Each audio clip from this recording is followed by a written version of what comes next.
Dear student, कल आपने पढ़ा, कल के क्लास में आपने पढ़ा financial statement of non profit organization, गैर व्यापारिक या गैर लाभकारी संगठनों के बारे में। कौन कौन से संगठन गैर लाभकारी संगठन होते हैं,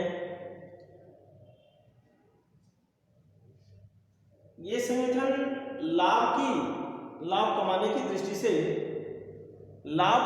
दृष्टि से स्थापित नहीं किए जाते, सेवार्थ होते हैं, धर्मार्थ होते हैं, पुण्यार्थ होते हैं।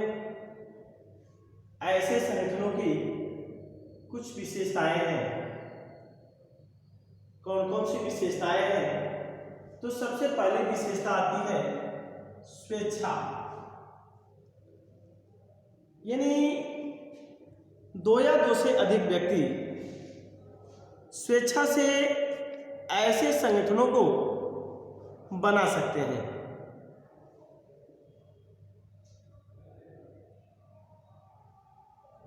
दो या दो से अधिक व्यक्ति स्वेच्छा से इसकी स्थापना कर सकते हैं, सेवार्थ इसकी स्थापना किया जा सकता है। इसका जो संचालन है या संबंधित किसी ट्रस्ट के माध्यम से किया जाएगा या संबंधित उन्हीं में से कोई समिति बनाकर या पहले से बनी किसी समिति के अंतर्गत इसका संचालन किया जाएगा। यानी पहली विशेषता हमने बताया कि बिना किसी दबाव के स्वेच्छा से दो या दो से अधिक व्यक्ति ऐसे संगठनों का निर्माण कर सकते हैं। इनका संचालन किसी ट्रस्ट के या संबंधित बनाई गई किसी समिति के माध्यम से इसका संचालन किया जा सकता है। अगला है आय का मुख्य स्रोत क्या होता है इसमें? तो समाज सेवी संगठन है। तो यहाँ पर अलग अलग संगठनों के थोड़ा अलग अलग प्रकार के आय के स्रोत हो सकते हैं। संबंधित एक ही जैसे स्रोत होंगे, जैसे मान लीजिए दान है, मंदिर है, हॉस्पिटल है, अनाथालय है, पुस्तकालय है, उनको दान भी मिल सकता है, चंदा भी ले सकते हैं। वह समाज से चंदा थोड़ी थोड़ी धनराशि संपत्तियों के रूप में या नगद के रूप में ये प्राप्त करते रहते हैं। कुछ धन को ये विनियोग इन्वेस्टमेंट भी कर सकते हैं और विनियोग करके भी ये आय प्राप्त कर सकते हैं। गवर्नमेंट भी समय समय पर अनाथालय में, पुस्तकालय में, विद्यालय में, चिकित्सालय में फंड देती रहती है। ये सरकारी अनुदान भी इनको मिलते रहते हैं, यानी ये इनके आय के मुख्य स्रोत हैं। इसका जो उद्देश्य है लाभ कमाना न होकर, पहले से ही आप जानते हैं, कल के क्लास में, पिछले क्लास में आपको ये बात बताया गया है कि ये गैर लाभकारी संगठन है। इसका उद्देश्य लाभ कमाना तो है ही नहीं, ये समर्पित भाव से सेवा करने के लिए इसकी स्थापना की गई है। ये समर्पित भाव से सेवा करते हैं और सेवा करने के लिए ही इनकी स्थापना किया गया है समाज में। इनके जो सदस्य हैं, member of non profit organization, सदस्यों की पूंजी अलग अलग नहीं दिखाई जाती। आप पढ़ रहे थे ट्रेडिंग प्रॉफिट ऑर्गेनाइजेशन में, ट्रेडिशनल ऑर्गेनाइजेशन में, वहां पर ये बताया जाता था। आप पार्टनरशिप पढ़े, पार्टनरशिप में ये बात बताया जाता है ABC 3 पार्टनर हैं, तो तीनों की जो कैपिटल है, जहां भी हम दिखाते हैं ABC कैपिटल अलग अलग दिखाते हैं, यहां पर ऐसा नहीं होता। यहां पर संयुक्त रूप से इनके पूंजी कोष को दिखाया जाता है। इनके पूंजी कोष में गत वर्ष का चंदा, गत वर्ष का शेष, जनवरी माह की संपत्ति और उस महीने का कोई उस वर्ष का उस डेट में कोई अगर दायित्व है, क्रेडिटर्स है, तो इन सबको जोड़कर उस लायबिलिटी को घटा दिया जाता है। ऐसा करके हम इनका पूंजी निकाल लेते हैं। तो इस तरह से आपने देखा कि नॉन प्रॉफिट ऑर्गेनाइजेशन की क्या क्या विशेषताएं हैं।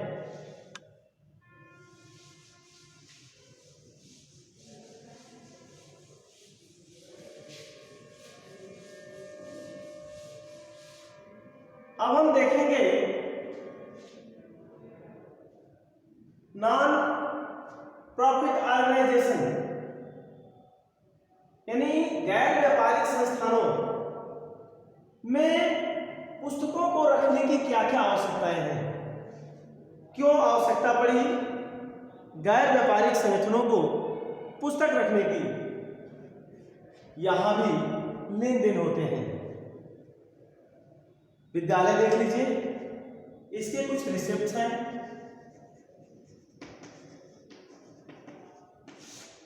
और कुछ पेमेंट्स हैं। रिसिप्ट में ले लीजिए फी, छात्र के द्वारा, बच्चों के द्वारा विद्यालय में फी आता है, ये रिसिप्ट है। कोई डोनेशन आ गया, ये रिसिप्ट है। कोई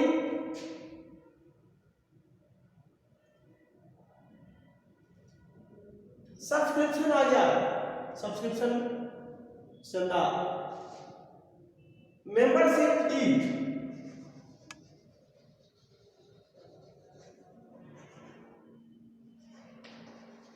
इसी तरह पेमेंट भी है। मान लीजिए कोई वेतनभोगी कर्मचारी है जिसको आपने सैलरी दे दी, कोई रिपेयर्स पे, चारदीवारी के वॉल पेंटिंग के लिए, फर्नीचर पे खर्च किए। यानी आपने देखा इन संगठनों में प्राप्तियां भी हो रही हैं और भुगतान भी हो रहे हैं। तो ये समिति ये जानना जरूर चाहेगी कि वर्ष के अंत में कितनी प्राप्तियां, कुल कितनी प्राप्तियां हुई, कुल कितने भुगतान हुए, किन किन मदों में हुए, शेष कितना है। इस वर्ष का व्यय कितना है और इस वर्ष के आय कितने हैं, इन दोनों का अंतर यानी income, excess of income over on expenditure and excess of expenditure over on income क्या है, ये जानना चाहेंगे।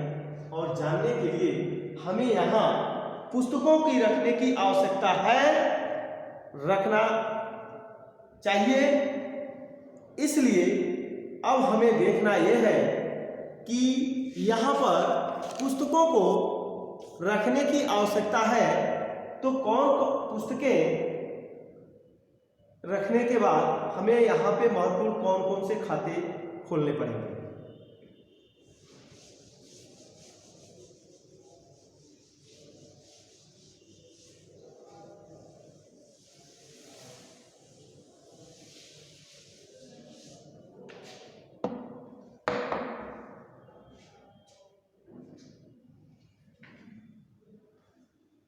सबसे पहला खाता होता है यहां पर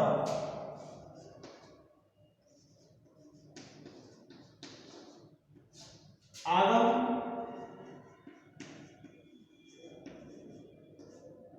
शोधन खाता, जिसे हम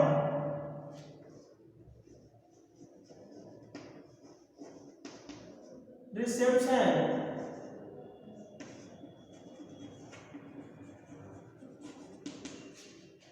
एक्सपेंस अकाउंट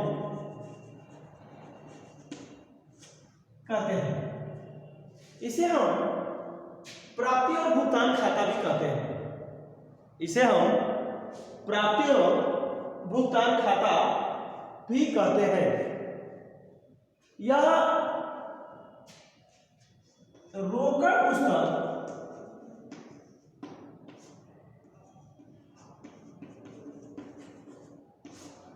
पिछले वर्ष आप लोग कैशबुक बनाए हैं।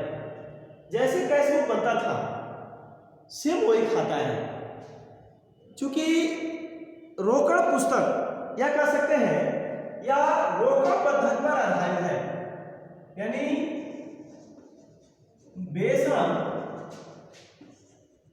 ये खाता बेशक कैशबुक रोकड़ पुस्तक पे आधारित है। आखिर हम रोकड़ पुस्तक या रोकड़ पद्धति अपनाए जाते हैं, ऐसा क्या कारण है कि रोकड़ पुस्तक अपनाए जाते हैं? तो सबसे पहला कारण कि रोकड़ पुस्तक सरल है, समझने काम करने में आसान है, मित व्ययी प्रणाली है, बहुत एक्सपेंसेस नहीं होते। यहां पर मैक्सिमम व्यवहार कैश में होते हैं, नकद होते हैं और नकद व्यवहारों का यहां पर लेखा होता है। इसके लिए अलग अलग रजिस्टर भी, जैसे एसेट्स के रजिस्टर के साथ साथ हम मेंबरशिप फी के रजिस्टर अलग अलग रजिस्टर को भी हम रख सकते हैं। और इतना ही नहीं, यहाँ पर गणितीय शुद्धता की परीक्षण भी बड़ी आसानी से की जा सकती है और बचत व घाटे की भी जानकारी हमें आय व्यय खाता बनाकर आगे पता किया जा सकता है। आर्थिक स्थिति की भी जानकारी इस माध्यम से की जा सकती है। तो हमें यह जानना आवश्यक था कि रोकड़ पद्धति अपनाए जाने की क्यों आवश्यकता है। तो आपको कारण बताया गया कि यहाँ पर मैक्सिमम व्यवहार नगद होते हैं, सरल है, समझने योग्य है, मितव्ययी है, लेखांकन करना आसान है, नगद व्यवहार मैक्सिमम व्यवहार नगद होते हैं, अलग अलग पुस्तकें रख सकते हैं और इससे शुद्धता की भी जानकारी हमें मिलती है। इस तरह से पहला खाता आपको बताया गया कि आगम शोधन खाता बनाया जाता है। इस खाते को के बारे में विस्तृत चर्चा हम अगले वीडियो में करेंगे। आज हम देखते हैं कौन कौन से खाते बनाए जाते हैं। तो दूसरा होता है आय व्यय खाता, जिसको हम इनकम एंड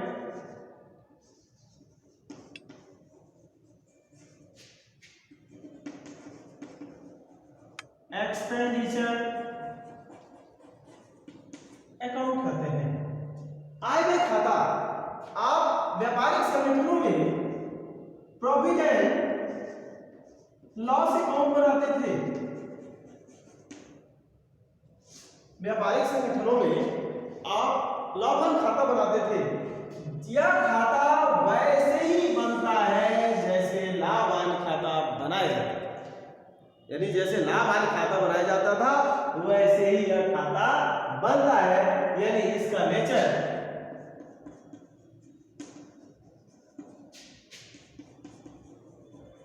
भी नॉमिनल अकाउंट का होता है।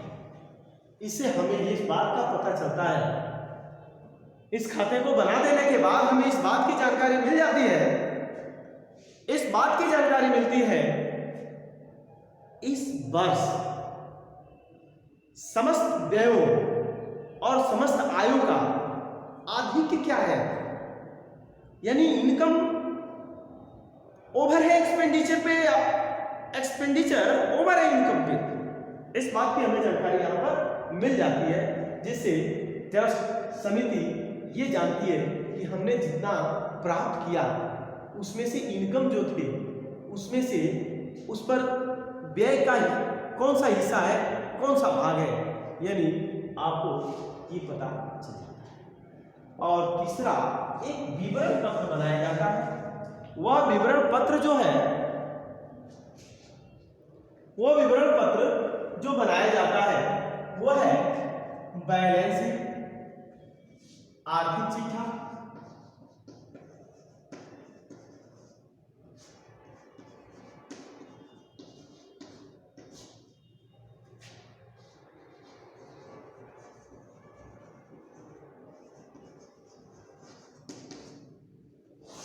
Balance sheet. यह व्यापार की आर्थिक स्थिति की जानकारी हमें देता है। एक विवरण पत्र होता है जिसमें जो आप पहले पिछले क्लास में आपने आर्थिक चिट्ठा बनाया था, वैसे ही ये भी आर्थिक चिट्ठा है। इसका पहला पक्ष लायबिलिटी का होता है और दूसरा एसेट्स का होता है, और दोनों का योग बराबर होना चाहिए, जिससे इस गैर व्यापारिक गैर लाभकारी संगठन की आर्थिक स्थिति का हम मूल्यांकन कर सकें और जानकारी प्राप्त होती है। इस तरह से आपने देखा आगम शोधक खाता, आय व्यय खाता और आर्थिक चिट्ठा भी यहाँ पर ये मुख्य रूप से बनाए जाते हैं। शेष अगले क्लास में आगे।